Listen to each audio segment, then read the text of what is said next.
Hello hi అండి, నమస్తే అందరికీ. ఎలా ఉన్నారు? బాగున్నారా? ఉగాది ముందు రోజు దేవుడి రూమ్ క్లీనింగ్ చేసుకుంటున్నాను అనమాట. అంటే మేము ఊరికి వెళ్ళామన్నమాట. 1 వీక్ అయింది ఊరికి వెళ్ళి. సరే అలా కట్టను ఓపెన్ చేసి చూడగానే పూలంతా నిర్మాల్యం అయిపోయి కళ అనేది తగ్గిపోయింది దేవుడి రూమ్లో.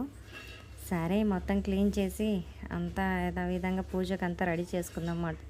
ఉగాది పండుగ రోజుకనేసి ఇంకా మార్నింగే 12 అలా క్లీన్ చేసేస్తాను అనమాట. ఇది శివలింగము బియ్యంలో ఎందుకు పెట్టానంటే, మనము ఇంట్లో ఉన్నప్పుడు రోజు అభిషేకం చేస్తాం కదా. ఇప్పుడు ఊరికి వెళ్ళిన తర్వాత అలా అభిషేకం చేయలేం కదా.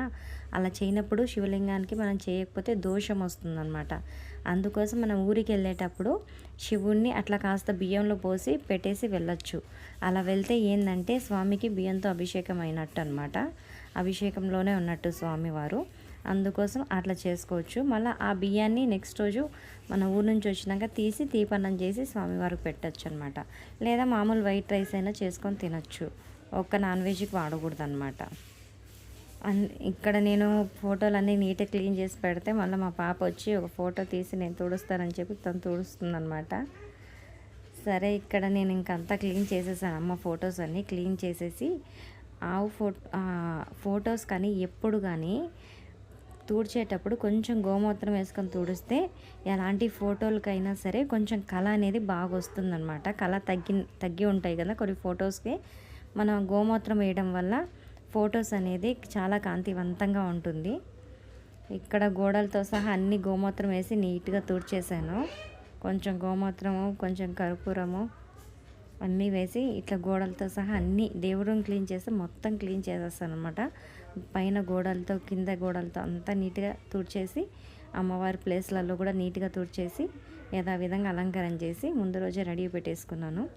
సరే ఇప్పుడు మార్కెట్కి వెళ్దాం అనేసి ఇంకా పూల కోసం వెళ్తున్నాను అనమాట. పూలు తీసుకొచ్చేసి నెక్స్ట్ రోజు ముందు రోజే తీసుకొస్తే ఉగాదికి అంతా అన్నీ చేసుకోవచ్చు అనేసి పూలకు వచ్చేసాను అనమాట. ఈవినింగ్ అలా 4 o'clockకి పూలకు వచ్చాను. పువ్వుల రేట్లు మాత్రం చాలా భయంకరంగా ఉన్నాయి. అమ్మో, ఒక మూర 100 రూపాయలు అంట చామంతి పూలు. మర అంటే ఒక 2 మూరల్లాగా అనమాట. మర ఇక్కడ మర అంటారనమాట.